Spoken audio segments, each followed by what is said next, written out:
Dear students, welcome to my English class. Hope you are well by the grace of Almighty. আজকে আমি তোমাদের সাথে আলোচনা করব তৃতীয় শ্রেণীর ইংলিশ ফার্স্ট পেপার থেকে। ইংলিশ ফার্স্ট পেপার থেকে যে টপিকটি নিয়ে আলোচনা করব, দেখো স্ক্রিনে কি দেওয়া আছে, short questions based on instructions. এই বিষয়টা মূলত তোমাদের জন্য, তৃতীয় শ্রেণীর শিক্ষার্থীর জন্য সম্পূর্ণ নতুন একটি আলোচনা তোমাদের জন্য। এখানে বলা হয়েছে যে শর্ট কোশ্চেন, অর্থাৎ শর্ট কোশ্চেন মানে কি, কিছু ছোট প্রশ্ন, অর্থাৎ কি সংক্ষিপ্ত প্রশ্ন, কিন্তু তোমাকে কি ধরনের প্রশ্ন সেটা আগে বুঝতে হবে। দেখো মিস কী লিখেছি, বেসড অন ইনস্ট্রাকশনস। ইনস্ট্রাকশন মানে কি, কোনো তথ্য হতে পারে, ইনফরমেশান হতে পারে, কিছু বেসিক্যালি কিছু রুলস দেওয়া থাকতে পারে, সেই তথ্যের আলোকে বা ইনফরমেশানের আলোকে তোমাকে কিছু কোশ্চেন অ্যান্সার লিখতে হবে। সেটা আমরা আজকে কীভাবে পড়ব, সেই আমার পড়াটা যদি মনোযোগ দিয়ে বুঝো তাহলে আশা করব অবশ্যই বুঝতে পারবে। তাহলে আমরা আমাদের আজকে পড়াশোনায় চলে যাই। দেখো কোশ্চেনটা কি লিখেছি, read the instructions how to become a good student. বলা হয়েছে যে ইনস্ট্রাকশনসগুলোই পড়ো, how to become a good student, অর্থাৎ কি কীভাবে একজন ভালো ছাত্র হওয়া যায়। এই যে কোশ্চেনটা, এই কোশ্চেনের মধ্যেই কিন্তু তুমি বুঝতে পারবে যে তোমাকে কি সম্পর্কে বলা হয়েছে। দেন অ্যান্সার দ্য ফলোয়িং কোশ্চেন। এই যে মিস বলেছিলাম যে ইনস্ট্রাকশন, এই যে 1 2 3 4 5 এই যে তথ্যগুলি দেওয়া আছে, ইনফরমেশানগুলো দেওয়া আছে, এটা হচ্ছে ইনস্ট্রাকশন। এই ইনস্ট্রাকশনগুলো ভালোভাবে পড়ার পরে এখান থেকে আমি তোমাকে কিছু কোশ্চেন তৈরি করব, সেই কোশ্চেন অ্যান্সারগুলো আমরা লিখব। তাহলে আমাদের কি করতে হবে, আমাদেরকে খুব মনোযোগের সাথে ইনস্ট্রাকশন এইগুলো আমাকে পড়তে হবে এবং ওয়ার্ড মিনিং বুঝতে হবে, অর্থ সহকারে বুঝলেই আমরা অ্যান্সারগুলো করতে পারবো। তাহলে আমরা পড়ি যে এটা কী বলা হয়েছে, যে কীভাবে আমরা ভালো ছাত্র হব। ভালো ছাত্র হওয়ার জন্য আসলে কী কী করতে হয় সেই জিনিসগুলাই এখানে বলা। Attend your class on time, বলা হয়েছে কি তুমি সঠিক সময়ে তোমার ক্লাসে অংশগ্রহণ করো। Number 2, be attentive in the class, ক্লাসে কি মনোযোগী হও। Number 3, listen carefully to your class teacher, তুমি তোমার শিক্ষকের কি কথা মনোযোগ সহকারে শোনো। Number 4, ask your teacher if you don't understand any question, অর্থাৎ বলা হয়েছে তুমি তোমার শিক্ষককে কোনো কোশ্চেন জিজ্ঞাসা করো যদি তুমি কোনো কোশ্চেন অ্যান্সার বুঝতে না পারো। লার্ন ইউর লেসন রেগুলারলি, তুমি তোমার অধ্যায়টুকু খুব মনোযোগ সহকারে পড়ো। আসলে এই যে আমি উপদেশের মতো কিছু বললাম ইনস্ট্রাকশনগুলো, এগুলো কিসের জন্য আমাদের শুনতে হয়, আমরা কিন্তু স্কুল থাকলে মা বাবা টিচাররা বলি না যে টিচারের কথা মনোযোগভাবে শুনবে, পড়াশোনা করবে, ক্লাসে মনোযোগী হবে, সঠিক সময়ে আসবে। এই কথাগুলো আসলে কেন বলি, যাতে আমরা খুব ভালো একটা ছাত্র হতে পারি, ঠিক তাই না? এই যে ইনস্ট্রাকশনগুলি পড়লাম, এর ভিত্তিতে আমি তোমাদের এখন 3টা কোশ্চেন দিব, সেই কোশ্চেনের অ্যান্সার ইজিলি অ্যান্সার করতে পারবো। সহজ না? আশা করি। একটু প্রথম দিকে মনে হতে পারে মিস এটা কী ধরনের কোশ্চেন, যদি আমরা খুব মনোযোগের সাথে বুঝি অবশ্যই আমরা অ্যান্সার করতে পারবো। দেখো এখানে কোশ্চেনটা, এটা কিন্তু কোশ্চেন প্যাটার্ন, তোমাদের সুবিধার জন্য কোশ্চেনটা আমি এখানে রেখে দিলাম, আমরা মানে ইনস্ট্রাকশনটা আমি এখানে রেখে দিলাম, আর ওখানে আছে কি কোশ্চেনটা। দেখো কোশ্চেন আমি কি লিখেছি, অ্যান্সার দ্য কোশ্চেনে 1 2 3 প্লাস চিহ্ন দিয়ে দিয়েছি। আমার পরীক্ষায় 3টা কোশ্চেন থাকবে। প্রথম কোশ্চেন এ নাম্বারটার জন্য মার্কস থাকবে 1, 2 নম্বর কোশ্চেনটার জন্য থাকবে 2, 3 নম্বর কোশ্চেনটার জন্য থাকবে 3, টোটাল 6। তাহলে আমার ইনস্ট্রাকশনস কোনটা, এই ইনস্ট্রাকশনগুলো পড়ে এই অ্যান্সারগুলো দিতে হবে। পরীক্ষার খাতায় আমাকে কিন্তু ইনস্ট্রাকশনগুলো তুলতে হবে না, তোমার কোশ্চেনে দেওয়া থাকবে, এটাও দেওয়া থাকবে, তুমি শুধু অ্যান্সার লিখে অ্যান্সারটা লিখবে। দেখলে তাহলে দেখি প্রশ্নটা পড়ি। Number A, when should you attend your class, তোমাকে কখন তোমার ক্লাসে অ্যাটেন্ড মানে কি অংশগ্রহণ করা উচিত। এই যে ইনস্ট্রাকশনগুলো ছিল, ফার্স্ট ইনস্ট্রাকশনে কি ছিল, যে attend your class on time, তুমি তোমার ক্লাসে কি সঠিক সময়ে অংশগ্রহণ করো। তাহলে আমি তোমাকে যদি প্রশ্ন করি কখন তুমি অংশগ্রহণ করবে, তুমি নিশ্চয়ই বলবে, কি বলবে, I should attend my class on time, আমার উচিত কি সঠিক সময়ে অংশগ্রহণ করা। কোশ্চেন লেখার সময় খেয়াল করো, when should you attend your class, এখানে সাবজেক্ট কি ইউ, তুমি কখন, তোমাকে প্রশ্ন করা হয়েছে ইউ, যখন তুমি লিখবে তখন কি বলবো আমি, তখন ইউর পরিবর্তে কি লিখবো আই। যেহেতু শুড দিয়ে কোশ্চেন করা হয়েছে, আইয়ের পর আমি কি আনবো, সাহায্যকারী verb should. I should attend your class, ইউরটা হবে কি মাই ক্লাস, ইউরটা কি হবে my class, I should attend my class on time. Easy না? অবশ্যই ইজি। জাস্ট আমি ইনস্ট্রাকশনটা ভালোভাবে বুঝবো, আমি এই ইনস্ট্রাকশনটা দেখে দেখে কিন্তু অ্যান্সারটা আমি লিখব।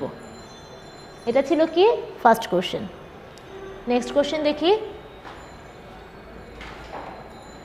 When should you ask your teacher a question? তুমি একজন শিক্ষককে কখন প্রশ্ন করা উচিত? কখন করা উচিত? যখন আমরা কোনো কিছু বুঝতে না পারি। আমরা কিন্তু এখানে দেওয়া আছে এই লাইনটা, তোমরা কিন্তু চেষ্টা করবে এখান থেকে উত্তর খুঁজে বের করতে। এখানে একটা লাইন দেওয়া আছে না, কোন লাইনটা? Number 4, ask your teacher if you don't understand any question, ছিল না? ঠিক এখান থেকেই হোয়েন শুড ইউ, তাহলে আমি কি লিখবো? আগের মতোই ইউর পরিবর্তে কি লিখবো? আই। তারপরে কি লিখবো? I should ask your teacher আছে, সেখানে কি লিখবো? My teacher. I should ask my teacher when I don't understand any question. কোথা থেকে লিখলাম? এই যে এখানে দেওয়া আছে, হোয়েন আই লিখবো ইউর পরিবর্তে, ডোন্ট আন্ডারস্ট্যান্ড এনি কোশ্চেন লিখে দিলাম। তাহলে কি বারবার বলছি আমি ইনস্ট্রাকশনটা পড়বো, ইনস্ট্রাকশন দেখে আমি অ্যান্সারটা লেখার চেষ্টা করব। এটা ছিল নাম্বার 2 কোশ্চেন। নাম্বার 3, আমি আগে বলেছি 3টা কোশ্চেন আসবে একই ইনস্ট্রাকশনের উপরে ভিত্তি করে। Number C, what will you do to be a good student? তুমি ভালো ছাত্র হওয়ার জন্য কি কি করবে? এই যে মিস এতক্ষণ ইনস্ট্রাকশনগুলি পড়লাম, এই যে 1 2 3 4 5, এগুলো কি ভালো ছাত্র হওয়ার কাজ না? ভালো ছাত্র হতে গেলে কি আমাকে এগুলো করতে হবে না? এই কাজগুলো করতে হবে না? ঠিক ইজিলি দেখো এই কাজগুলোই আমি এখানে লিখে ফেলবো। কীভাবে লিখবো? যেহেতু কোশ্চেনটা কি বলা হয়েছে, হোয়াট উইল ইউ ডু, তুমি কি করবে, তাহলে আমি লেখার সময় কি লিখবো? বাংলায় যদি বলি যে আমি করব, তাহলে আমি করব কি হবে? I will be attentive in the class. আমি লিখেছি কি ফার্স্ট লাইনটা, I will be attentive in the class. এই যে এখানে কি দেওয়া আছে? Be attentive. যখন আমি নিজে লিখবো তখন হয়ে যাবে কি? I will be attentive in the class. Number 3 দেওয়া আছে এখানে কি? Listen carefully. জাস্ট আমি এখানে যোগ করে দেবো কি? I listen carefully to your class teacher, জায়গা হবে কি? To my class teacher. আমি কোন লাইনটা লিখলাম? নাম্বার 3 লাইনটা লিখলাম। তারপরে আবার একইভাবে নাম্বার 4 লাইনটা কি আছে? Ask your teacher. তাহলে আমি কি লিখবো? I ask my teacher if I don't understand any question. দেখো আমি কিন্তু অ্যান্সারগুলো এখান থেকেই লিখছি। লাস্ট লাইনটা আবার কি করবো? একইভাবে I learn my lesson regularly. আমি এখান থেকেই, এখানে জাস্ট সাবজেক্ট কি ছিল? এখানে ইউ, আর আমি এখানে সাবজেক্ট ব্যবহার করেছি কি? আই। আবারও পুরো অ্যান্সারটা পড়ে কি লিখেছি? যে I will be attentive in the class, আমি ক্লাসে মনোযোগী হব। I listen carefully to my class teacher, I ask my teacher if I don't understand any question, I learn my lesson regularly. অবশ্যই লেখার সময় কেয়ারফুলি লিখতে হবে যাতে কোনো লাইন মিস্টেক না হয়, বানানগুলো কি সঠিক থাকে। যেহেতু আমাকে কোনো এখানে কি কোনো অ্যান্সার মুখস্থ করতে হচ্ছে? মুখস্থ করতে হচ্ছে না, শুধুমাত্র আমরা চোখের দৃষ্টিটা সঠিক রেখে ভালোভাবে লিখব, তাহলেই কিন্তু ইনস্ট্রাকশন পেরে যাব। এটাই হচ্ছে আমাদের ইনস্ট্রাকশন লেখার নিয়ম। এটাকে আমরা শর্ট কোশ্চেন বলি, সংক্ষেপে শর্ট ইনস্ট্রাকশনও বলতে পারি। এটা ছিল একটা কোশ্চেন। আজকে আমি আরও 2টা ইনস্ট্রাকশন নিয়ে আলোচনা করব। নেক্সট 2 নম্বর ইনস্ট্রাকশন কি? Read the instructions about how to keep the classroom clean. Actually তোমাদের এই ইনস্ট্রাকশনগুলো বা শর্ট কোশ্চেন যেটাই বলি না কেন, এইগুলো এমন জিনিসের উপর দেওয়া থাকবে যেটা তোমাদের আমাদের ডেইলি রুটিনের মধ্যে হোমওয়ার্কগুলো হয়ে থাকে, ডেইলি আমরা যে কাজগুলো করে থাকি সেই কাজগুলোর উপরে আসবে। বেসিক যে কাজগুলো আমরা সবসময় করে থাকি সেগুলোর উপরে নির্ভর করে। যে তাহলে আমরা এখানে কি দিয়েছি? How to keep the classroom clean, কীভাবে ক্লাসরুমটা পরিষ্কার রাখতে হয়। আমরা ইনস্ট্রাকশনটা পড়ি, দেন অ্যান্সার দ্য ফলোয়িং কোশ্চেন, অর্থাৎ এই ইনস্ট্রাকশনটা পড়ার পরে আমরা কি করব? অ্যান্সার দিব একইভাবে। Number 1, don't throw wastage of papers in the classroom. Don't throw অর্থাৎ কি? থ্রো হচ্ছে নিক্ষেপ করা। ওয়াস্টেজ অফ পেপার্স কি? তোমার বলা হয়েছে যে অনেক সময় আমরা কাগজ ব্যবহার করি না, যেই কাগজটা আমরা ব্যবহার করি না অনেক সময় কী করি? ছুঁড়ে ফেলি ক্লাসরুমে। এটা কি সঠিক? সঠিক না। তাহলে এখানে বলেছে যে ক্লাসরুমে কোনো অব্যবহৃত কাগজ ছুঁড়ে ফেলবে না বা নিক্ষেপ করবে না। ক্লাসরুমে কাগজ রাখার জন্য কি নির্দিষ্ট জায়গা আছে? তাহলে ক্লাসরুমে রাখলে কি হয়? সেটা নোংরা হয়ে যায়। Don't স্পিট in the classroom. স্পিট এখানে কি? থুতু ফেলা। ক্লাসরুমে থুতু ফেলবে না। আমরা কিন্তু ক্লাসে কি আমরা বলে থাকি না mister?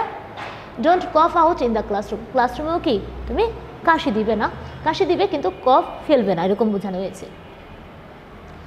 Divide your classmates to clean your classroom.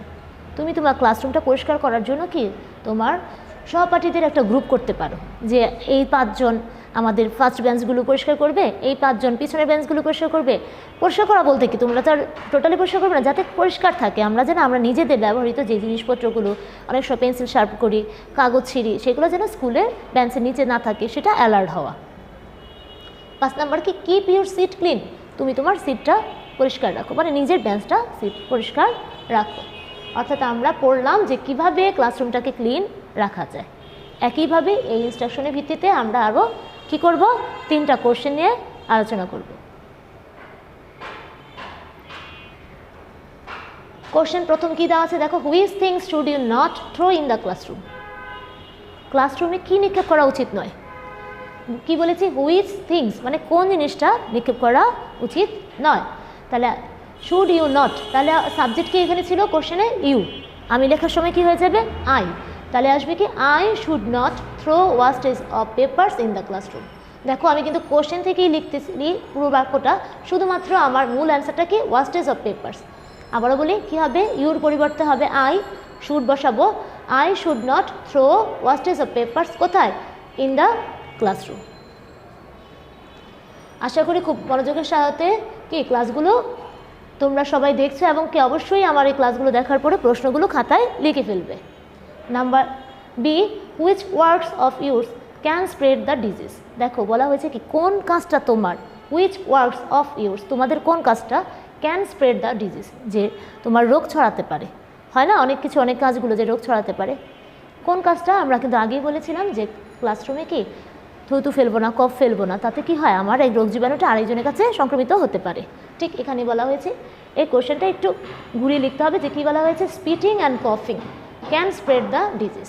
অর্থাৎ কি, যে থুতু ফেলা বা কফ ফেলা কি করতে পারে, রোগ জীবাণুকে ছড়াতে পারে। স্প্রেড মানে কি, ছড়াতে পারে।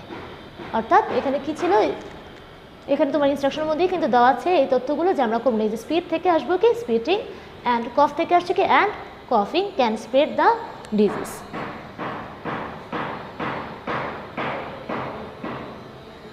একইভাবে number 3, how can you keep the classroom clean, কীভাবে তোমার ক্লাসরুমটা পরিষ্কার রাখবে। মিস কি বলেছিলাম যে এই যে ইনস্ট্রাকশনটা দেওয়া আছে, এই প্রত্যেকটা লাইনের সাথে কি করব, প্রত্যেকটা সেন্টেন্সের সাথে আইটা ইউজ করে আমি সেন্টেন্স একটা লিখব। প্রথম এ নাম্বার কি আছে, ডোন্ট থ্রো, তাহলে আমি কি লিখব, I don't throw wastage of papers in the classroom. দেখো তো প্রথম লাইনটা কি লিখেছি, I don't throw wastage of papers. তারপর দেখো এখানে আমি 3টা লাইনে কিন্তু ডোন্ট ইউজ করে আছে, বারবারই কি আমি লিখবো, I don't throw wastage of papers, I don't spit. কেমন শোনা যায় না, যে বারবারই ডোন্ট, আমি সেন্টেন্সটাকে একটু শর্ট করে দিয়েছি। কি করব না, I don't throw wastage of papers, comma spit, cough out in the classroom. অর্থাৎ ক্লাসরুমে থুতু ফেলবো না, কফ ফেলবো না, একবারে 3টা সেন্টেন্সকে আমি একটা লাইনে নিয়ে আসছি। তারপর কি, কোন সেন্টেন্সটা বাকি থাকে, 1 2 3 কিন্তু প্রথম সেন্টেন্সে চলে গেল। তাহলে আমরা কি আসবো,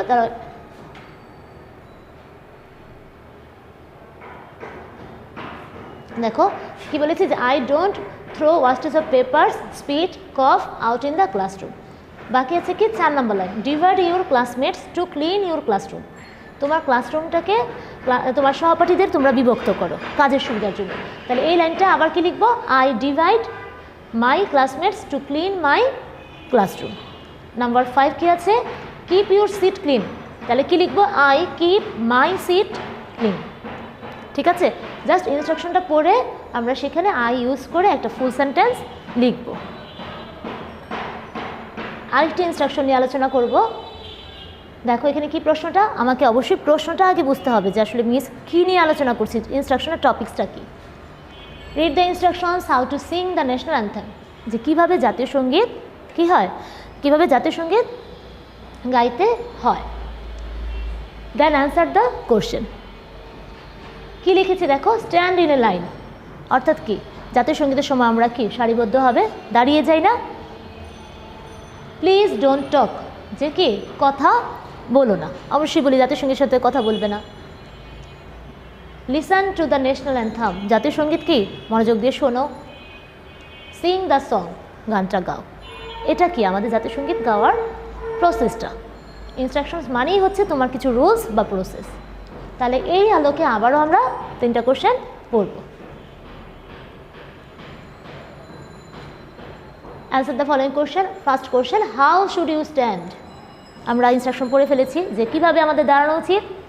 হাউ শুড ইউ অর্থাৎ ইউটা কি হয়ে যাবে I should stand in a line. সহজ না? আমরা ইনস্ট্রাকশনটা পড়লেই ইজিলি লিখতে পারবো। I should stand in a line, যে আমরা কি আমাদের কি করা উচিত, যে আমাদের লাইনে দাঁড়ানো উচিত। Number B, should you talk standing in the line? তোমার কি দাঁড়ানো অবস্থায় কথা বলা উচিত? না, অবশ্যই না। তাহলে কি লিখবো? No we should not talk standing in a line, যে আমার কি লাইনে কথা বলা উচিত নয়। এখানে মিস কি লিখেছি? স্ট্যান্ডিং ইন দ্য লাইন এখানে লিখেছি, আর এখানে লিখেছি ইন এ লাইন। লিখতে পারো, কোনো সমস্যা নাই। ইন দ্য লাইন নির্দিষ্ট করা হয় বা একটি লাইনেও সেটাও হতে পারে। Number C, how do you sing your national anthem? তুমি তোমার জাতীয় সঙ্গীতটা কীভাবে গাও? কি বলেছিলাম মিস, যে প্রত্যেকটা লাইনের সাথে আমরা আই ইউজ করে একটা সেন্টেন্স তুলে দেব। ফার্স্ট লাইনটা কি আছে? Stand in a line. তাহলে আমরা কি লিখবো? I stand in a line. সহজ না? নাম্বার 2 কি দেওয়া আছে এখানে? Please don't talk. হ্যাঁ, যেহেতু তোমাকে বলা হয়েছে তুমি কি করবে, তখন তুমি কি বলবে? প্লিজ ডোন্ট টক না, তুমি বলবে কি আমি কথা বলি না। তা আই ডোন্ট টক, আমি কথা বলি না। Listen to the national anthem, এখানে আসলে এই বাক্যগুলো ছিল কি ইম্পারেটিভ সেন্টেন্স, তোমাকে কেউ উপদেশ দিচ্ছে, তখন তোমাকে যখন করতে হবে তখন তুমি অবশ্যই বলবে আমি শুনি।